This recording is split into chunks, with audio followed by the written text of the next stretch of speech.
All right. If your Valentine still hasn't responded to your "Hope you're doing well" text, you might want to move on. But hey, at least you got us. Welcome back to Three in the Key, brought to you by Fine Bet. Me and two of the coolest dudes in sports journalism break down the NBA from matchups to social media shade to fashion. I'm Daniel Tran. Here with me is Sandeep Chandok in the Bay, and always Henry Curry, aka Henny Curry, coming in from Southern California. Sandeep, we just had Valentine's Day. If you could choose anybody to be your Valentine, who would it be? It'd be basketball because I'm married to the game. Oh my God, this guy. Okay, Henry, give me a better answer. Okay, it would be that one girl from Parks and Recs. The one with the colored eyes. I forgot her name. Rashida Jones? No, not her. If I really had to pick one, Scarlett Johansson. Okay, Scarlett or Jennifer Lawrence, but like her man, I'm blanking out. What's that one movie she's in? It's a book trilogy. The Hunger Games. Yeah. Silver Linings Playbook. yeah, like that Jennifer Lawrence. Anything after that, nah. But that one. Jay, if you're watching this, Henry's over here. Okay, so let's just keep your eye on that guy.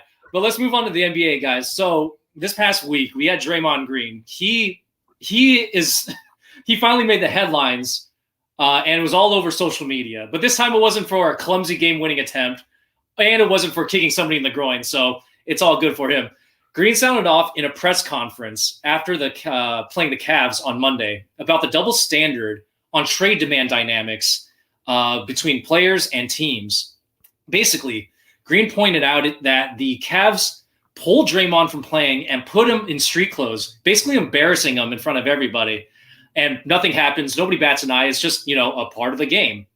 The players, on the other hand, when they demand a trade publicly, they get killed. They get killed by fans, they get killed by ownership, and they get killed by the NBA. There's literally a rule against publicly demanding a trade. I mean, Anthony Davis, he was fined $50,000 in 2019 for doing that. I mean, technically, it was his agent that said something, and therefore he got fined. But still, there is a lot of things working against players in these situations.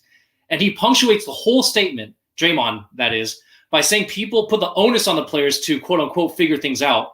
But nobody puts any responsibility on the teams to do the same thing and stay professional. I mean, that you have to have the respect to talk to players about trades and not punish them for demanding a move. And I think because teams are like the Cavs did the exact same thing, basically, to Drummond, nothing happened. All the players are asking for is respect. So, Sandeep, what would you like to see the league and teams do to remedy this discretion that Green is pointing out? If you're gonna talk the talk, you got to walk the walk. It's like what Draymond said. It's got to be like a 50-50 or like a partnership.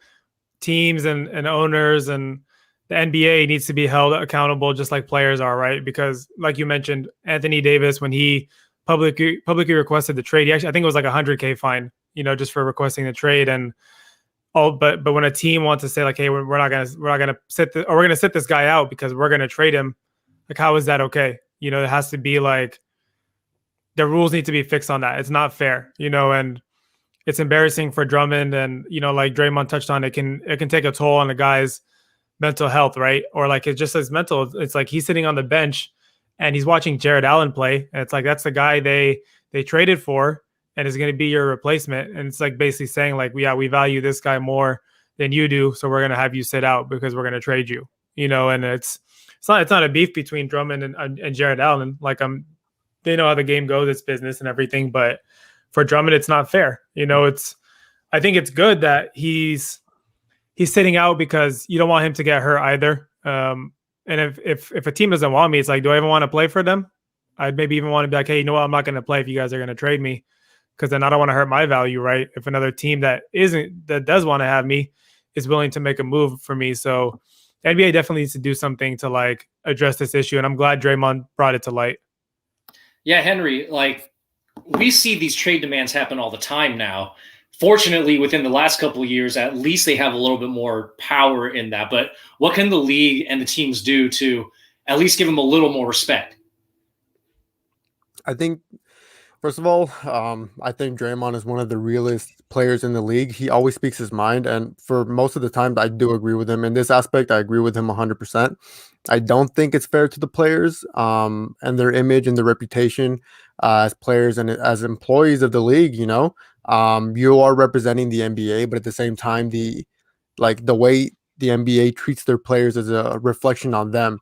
So if they're going to embarrass them, it's a reflection on the NBA and who they really are. Like they know it's a business, but at the end of the day, like if they want to make it like a safe workplace for these players, and because it does affect their mental health and everything. Draymond was talking about it. I think a prime example I can think of was back in 2018 when Kyrie demanded a trade. He went on SportsCenter, and Stephen A and Max were just like, they're like, oh, they're trying to make him the image of being LeBron's little brother or being son by LeBron. Even Kyrie was like, what? Like, what are you guys talking about? Like, that has nothing to do with this. So obviously it's just like the way the media and the NBA are going to treat their players is going to be, to save their own reputation, and to put the pedestal on the players that they think are the most marketable.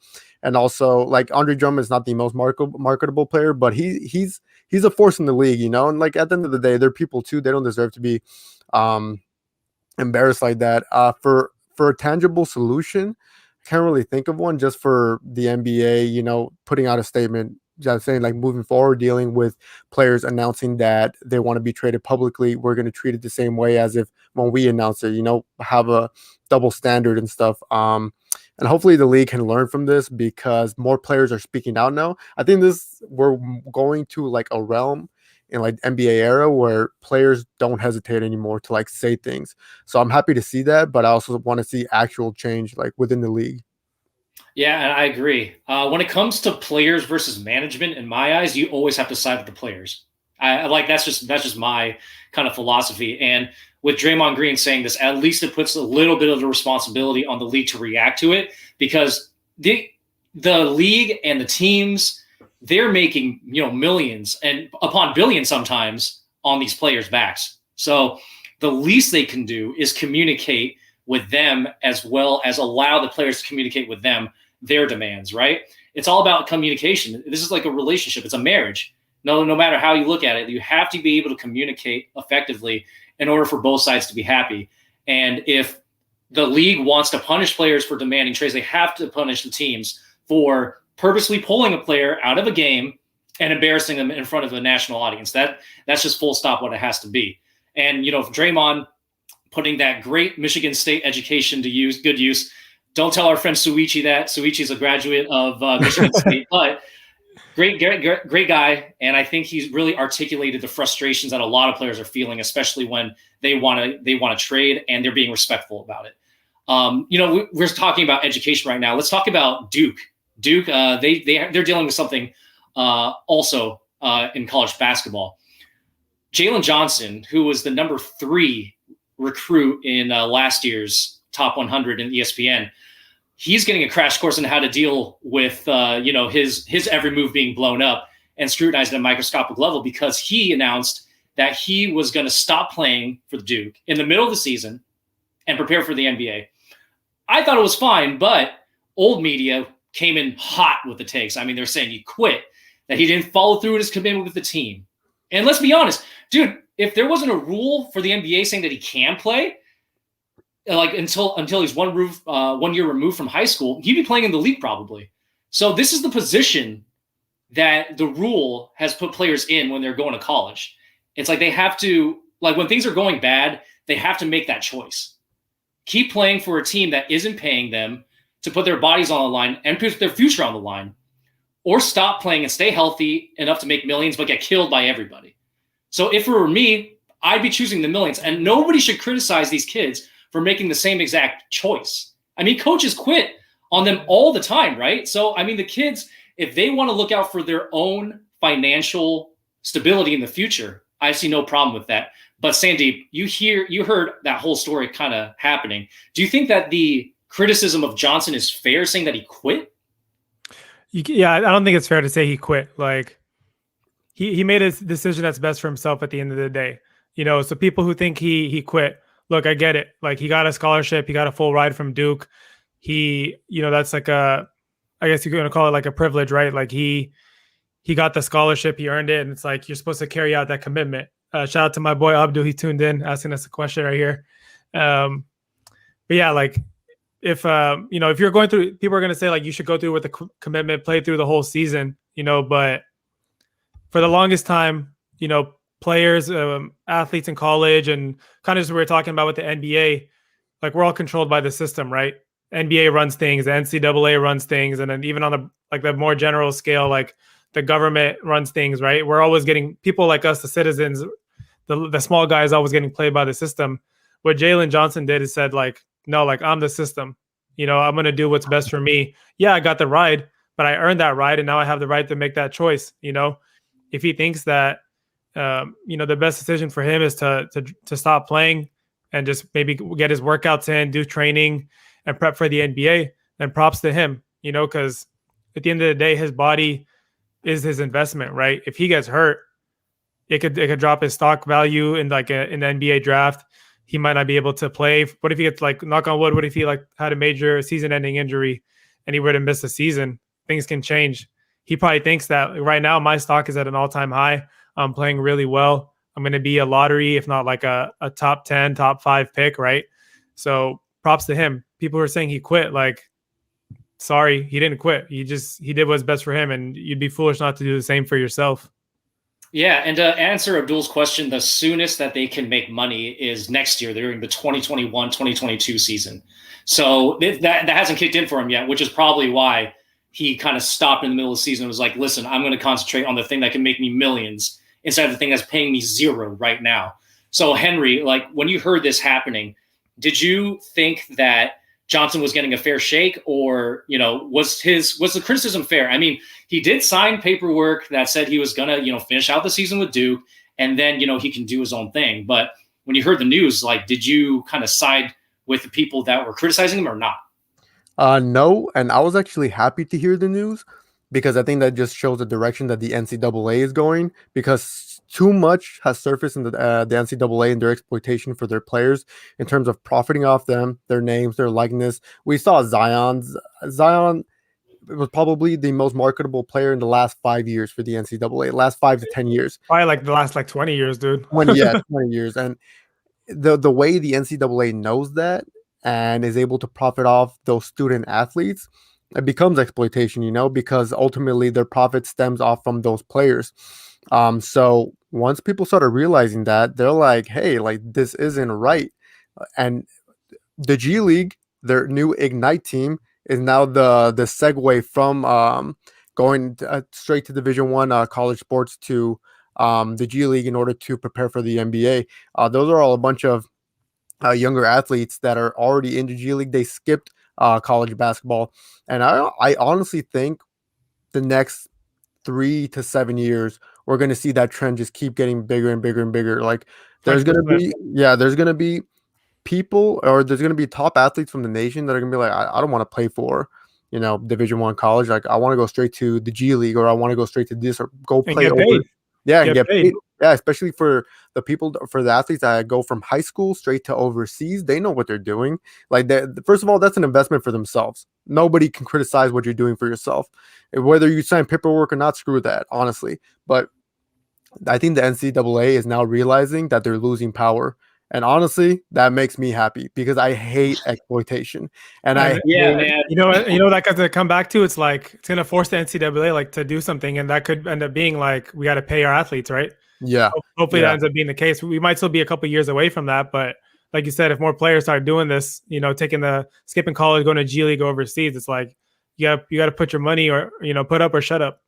Yeah, yeah, and I just want to ask you guys a quick question. Do you guys think that this is the start of the demise of the NCAA, or no? I mean, it's tough to say. For me, I think that the NCAA is such a monolith. It's just such a monster out there. Yeah. It's like they've been operating for so long that a little dip in their market share for sure. But to say that it's going to kill the NCAA, especially with players being able to make money off their likeness in the future, it's tough to say. I don't think it kills them for sure. But because players like LaMelo Ball, RJ Hampton are able to go overseas for a year and play, it definitely takes a dip into the basketball side of things, right? And it takes away their market share, and it's no longer a huge monopoly. Now that they actually have to compete in a marketplace where players can go to the G League, players can go to overseas to play and make money. So they have to make themselves more marketable. They have to, convince kids that, the exposure you get, and you can also make money off yourself. They have to compete now. So to say it's going to get killed, I don't see that ever happening, but it forces them to actually treat their players like humans for once.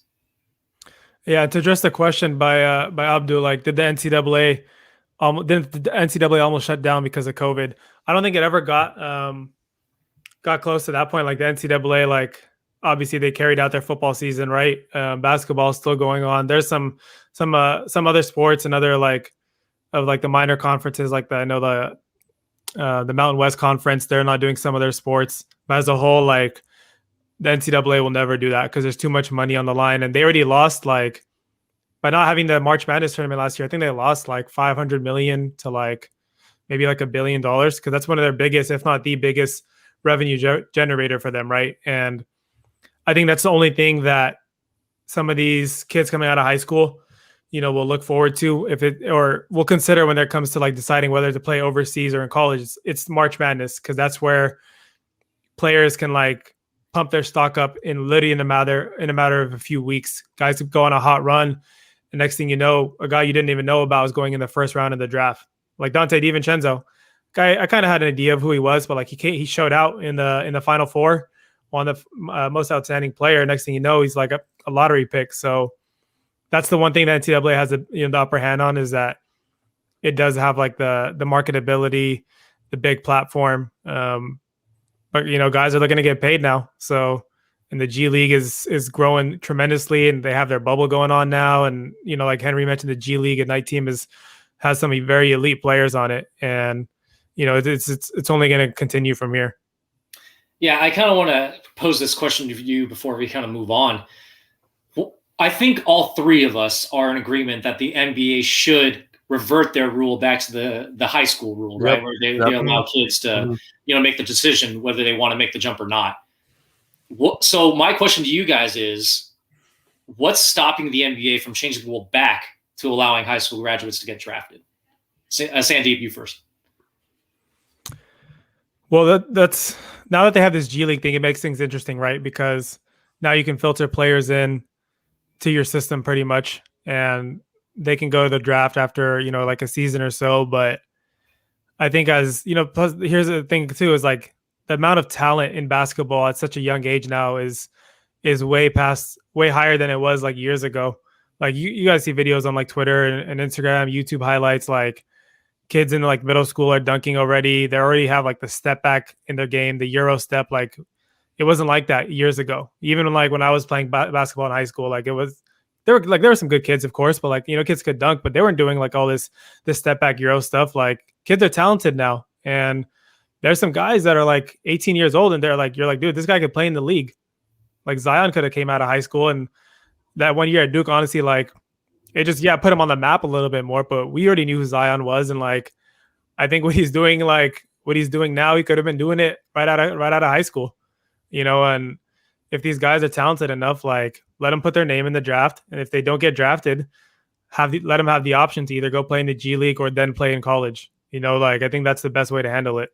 Yeah, I like the subtle flex of Sandeep saying that he played high school ball. We're just going to leave that. I was a role player. I'm not going to act like I was a star player. All right. Sandeep's a pickup Hall of Fame for sure.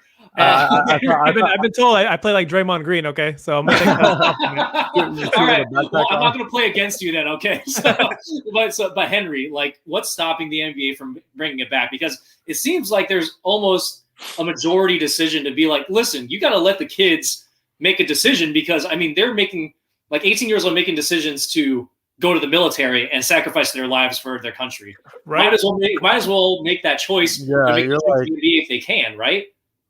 That's true. That's a good comparison. Okay, Dan with the heat. I know, Dan. But I think the only thing stopping them is that they've been doing the one and done rule for a little over 15 years now. I think the last a #1 pick that came out of high school was Dwight Howard back in like 2005.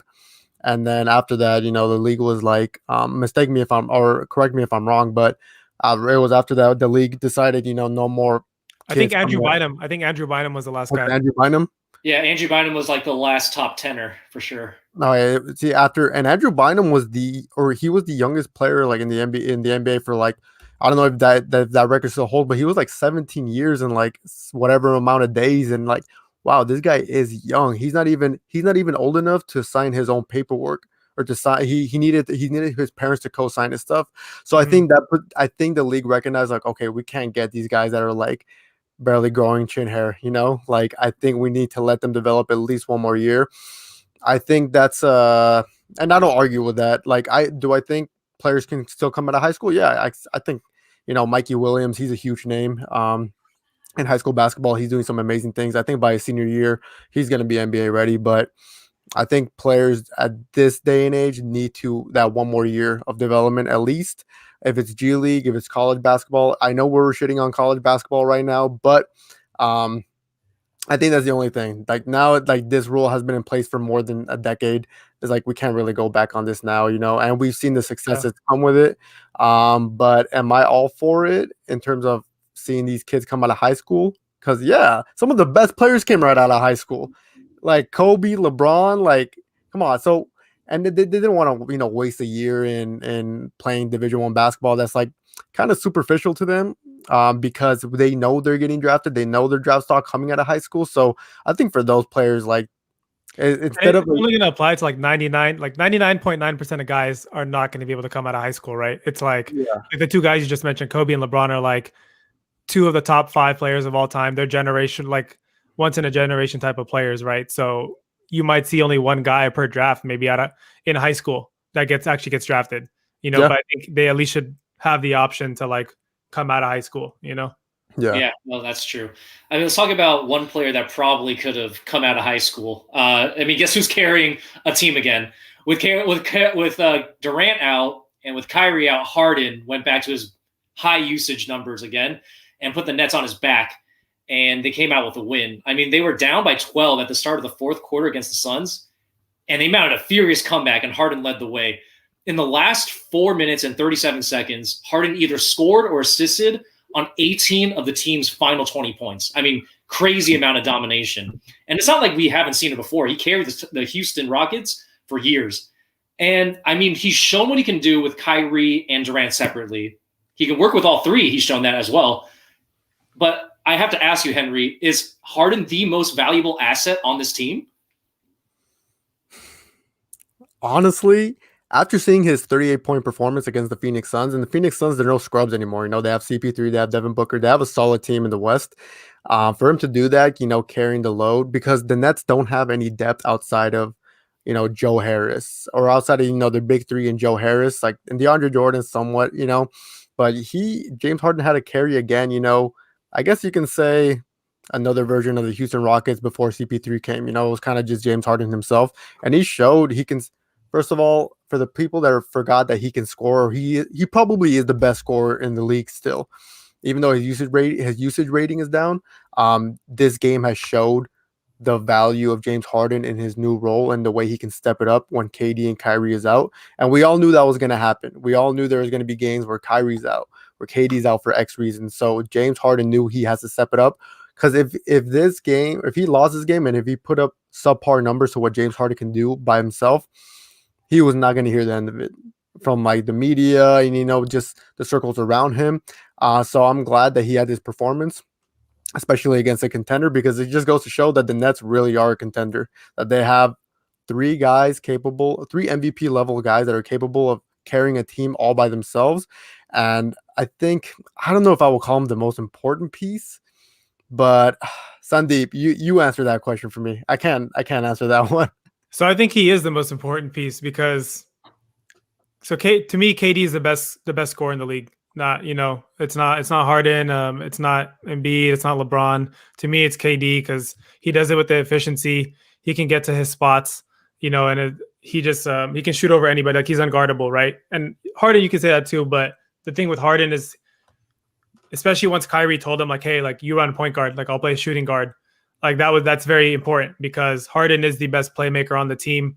He can create for himself, he can create for others, and it allows Kyrie to play kind of like the natural scorer that he is, right? That's why he thrived in Cleveland alongside LeBron, because LeBron was like the point guard on that team, and Kyrie could just focus on scoring. So is Harden the best player on the team? No, that's KD still, but he is the most important because he's kind of like the glue, that kind of makes his team go. Like, he doesn't have to be scoring to like dominate a game. Like, yeah, he put up 38 last night or 2 nights ago. That's because he had to, because KD and Kyrie were out. But when they're both there, or even one of them is there, it's usually been like KD or Kyrie that leads the team in scoring, because Harden's just trying to facilitate, and he plays off the ball a little bit now too when those guys are getting their shots. So I'd say Harden is the most important player on that team. But it was a great win for them. They were down by as much as 24 points. That was the biggest comeback in their franchise history. To do it against a good team, like Henry mentioned, is big too. And it wasn't even just Harden, right? Like Jeff Green had 11 points in the fourth quarter. Shamet had a great defensive stop on Devin Booker in the final plays of the game. And Joe Harris was splashing in threes. So they have some depth, but the issue for them is still going to be defense moving forward. But that was, I think, maybe their best win of the season so far. Yeah, I mean, you talk about Hall of Fame glue guys. I mean, remember those old Laker teams where like Mark Madsen was supposedly the glue guy, or like Luke Walton was the glue guy. They have James Harden as a glue guy. That's the craziest thing to be. They have an MVP player as a glue guy and a guy that can get them buckets. So that's wild to me. But we're talking about the Nets, and in today, actually, they have one of their most important games of the season, which is against the Lakers. I mean, this is going to be a huge game. Their only matchup of the season. So if this might be a preview of the finals, and they only have to play one game. So the Nets, we were talking about the Nets before, but the Nets, they actually have won 4 in a row. It's crazy. And Harden has been the engine behind that. I mean, he's averaging 26.3 points, 9.8 rebounds, and 11.5 assists in that stretch. And he's a slash line, 53.1% from the field, 48.6% from 3, and hitting all of his free throws. Crazy efficiency. And, Durant might not play, probably won't play, but they have Kyrie. And the Nets, they've been averaging 132.7 points per game the last 3 games. So, I mean, they have offense off the charts. The Lakers, they come in a little hobbled, even though they've won 8 of their last 9. They don't have Anthony Davis because of a strained calf. But they performed well without him. But then again, it was against the T-Wolves. And LeBron, he had a 30, 13, and 7 line.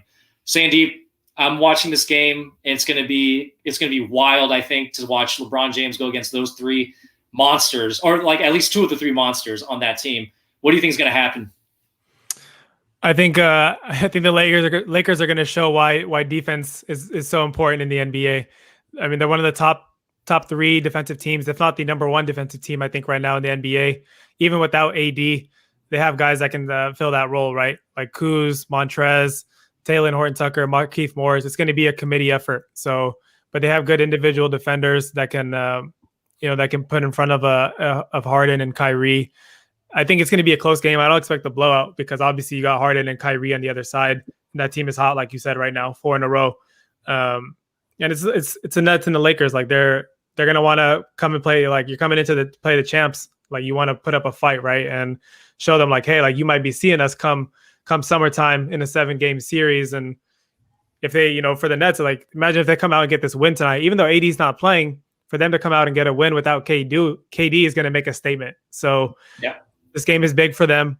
For the Lakers, it's like, you're playing the top, maybe the top team in the East. So they want to come out and show like, hey, even without AD, like, we're still the team to beat. So I think it's going to be a close game. I think the Lakers will win maybe by like 6 or 7 points. And Henry, I mean, I'm guessing you're going to be watching the game too. This is really important game in just NBA. I know you're going to hate on the Lakers a little bit, but what do you think is going to happen? Well, first of all, I was going to point out that Dan always wears a Nets hat, and today he's wearing a Lakers hat. So listen, I'm Brooklyn up to a point, man. I'm Brooklyn up to a point. No, but obviously, the Lakers, they don't have AD, which is a huge blow to them, but they show that they're probably the deepest team in the league. They have huge depth. And usually when one player goes down, another player steps up, and LeBron plays like LeBron. But not having KD also is going to be a true testimony to who the Nets really are. Like, can they win without each other? James Harden showed that against the Suns. Now, we've all seen a KD, or we've all seen a Kyrie, James Harden dynamic, and it works out pretty well. But can it work out against, a championship contender team like the Lakers? I know they're not fully equipped. And we're not a championship contender. We're defending champs, all right? Put some respect different. Championship contenders against the defending champs. I stand corrected, but hey, I'm gonna admit it. My Celtics, they're struggling a little bit, but it's all good. Like there's still a ways to go. But the Lakers are second in the West. Nets are second in the East. I know there's different power dynamics in each conference, but it just goes to show the direction. I think we're all premeditated now to the point where we kind of do assume that this is going to be a finals matchup for this year. And I wouldn't, be surprised if it is. But I do see Kyrie having a game, the same game he had against the Clippers, where he just balled out. And he's capable of doing that against the best teams, especially. And he's playing against LeBron James too. That's not extra motivation. I don't know what it is, especially because he's playing against LeBron. Do you guys see what LeBron said the other day? A reporter asked him, he was like, do you think KD, James Harden, and Kyrie are the best offensive trio in NBA history? And then LeBron was like, oh, did we just forget about Steph, KD, and Clay? So I was like, is that a little jab to Kyrie? Like, I don't know, But that's a good point because they actually won, right? Like the Nets haven't done it yet. So. Yeah. It's a good point, but the media, and then LeBron just looked at the reporter, and then the reporter was like, "Yeah, makes sense." But anyways, I can see unbiasedly, I can see the Nets coming out on top of this one because I'm not gonna say I hate you, Henry, but I hate you. Okay, so let's because real quick, remember the Lakers lost to Steph's Warriors, where it's pretty much just Steph, and they had AD. So now going against a Nets team who has Kyrie, James Harden, they have a little mini Thunder reunion because they have Shamit, they have Jeff Green. No, not Shamit. They have Andre Roberson. Andre Roberson. So this is gonna be I think this is gonna be a bigger test to LeBron. Can he, can he still carry a team against other contenders? Stop, Henry. By himself. All right. Well, on that note, listen. This is what James we're talking about. Okay, do not question the king. Let's talk about LeBron a little bit because he is currently leading all All-Star voters right now. So is Kevin Durant. He's right behind him, second place. And that's after the final fan vote. Steph Curry, Bradley Beal, they lead their respective position groups in their conferences as well. Big surprise for me looking at the list. Andrew Wiggins, dude, 7th most votes among Western Conference forwards. And then you have to love this, though. Sandeep, you know what I'm going to talk about. Alex Caruso at number 10 amongst all Western Conference guards. That's bullshit. But good thing. This is a good thing. Fans only account for 50% of the vote. The rest of it goes to the media, so I think we're all good there. I don't think there's going to be any surprises. But, Sandy, very quickly, we're talking about a lot of first-timers that might make it. So who are you expecting to make their first All-Star appearance? For me, I'm looking at Julius Randle, Jaylen Brown, and Zion Williamson, maybe all three to get their names called today. Those three are good ones for sure. I think they're all good candidates. And then in the East, I think Tobias Harris should make his first one, and same with Jeremy Grant. I think Jeremy Grant has the most 20-point games of anyone this season, unless that's changed. But I know he was the leader in that category about a week or so ago, and coming off a career high 43 points in the last game. Tobias Harris, who honestly I had my doubts about him over the past couple of years, but him being reunited with his former coach Doc Rivers has worked wonders for him, and he's putting up great numbers. So I think he should be one of the guys too. Yeah, Henry, who are the first timers you're looking at? I already mentioned Jaylen Brown, so you can't say Jaylen Brown. All right, Jaylen Brown, but I think it's time for Zach LaVine to be an All-Star. It's a good one. He's averaging 28 points per game on 51% shooting from the field. That's amazing numbers. Those are probably 10 years ago, those are MVP numbers. But now, like Sandeep, I love that you always mentioned that we're in a new era where the talent is insane. We're averaging 28 points is the new like 22 points, which is crazy to think. Dude, Bradley Beal too. If Bradley Beal isn't in this year, I'm gonna be pissed. Like, because he should have been in there last year. Yeah, he needs to be a starter. He's first team All NBA this season for sure. But his usage rating is through the roof too. Especially on the team he's at. But I'm hoping Zach LaVine finally gets his nod. He's been snubbed at least for the past 2 years. He put himself on the map with the slam dunk contest, but now, especially after a torn ACL, he's able to bounce back like this. We all know not a lot of players can do that. The very redefining injury, but Zach LaVine was able to get his bounce back. He has a lot more productivity on the floor, and he's carrying a Bulls team that without him is the worst team in the NBA. They're staying afloat right now. They're 9th in the East, so I think he deserves his first All-Star. Which is crazy to say that is going to be finally complete the trio of like D'Angelo, Karl Anthony Towns, and just those young guys that I think deserve to be All-Stars, but Zach LaVine for sure. Yeah, Zach has been having a heck of a season and definitely proved to not just be a dunker. It's like we're with dunk champions, you're always afraid that they're just going to be that athletic guy that jumps out of the building and makes people ooh and ah. But Zach LaVine, like legitimate playmaker, legitimate scorer, this guy can like really ball out. Unfortunately for me, I actually see him getting snubbed. I think it's going to be a Bradley Beal like style snub for Zach LaVine, which is unfortunate. I mean, I'm looking at the fan vote right now. He's pretty low on that list, like unnecessarily low. I don't know what it is, but like that team just doesn't get the pub that they get, and he's not getting any sort of respect in terms of getting that vote and being able to like make that next step to become an all-star. I just don't see it this year. Maybe next year when people that make a hubbub about it, because this year he is really balling out. Other people for me to look for to get snubbed, probably Malcolm Brogdon, because they're not getting a lot of reputation either. And Nikola Vucevic, that's another name that I'm going to look for to not get in, but he's been balling out too. That's a good call. Yeah. I think Zach LaVine, maybe once when he comes down to La La Land, then he'll get the respect he deserves. Oh, you heard it here. You heard it here first. I hope not. I hope not. By the way, Alex Caruso would be the best point guard on your Celtics team. All right. We already got another good white guy, bro. We don't need him. Okay, so Henry, like, are you looking like what are the snubs for you or what are your predictions for snubs this year?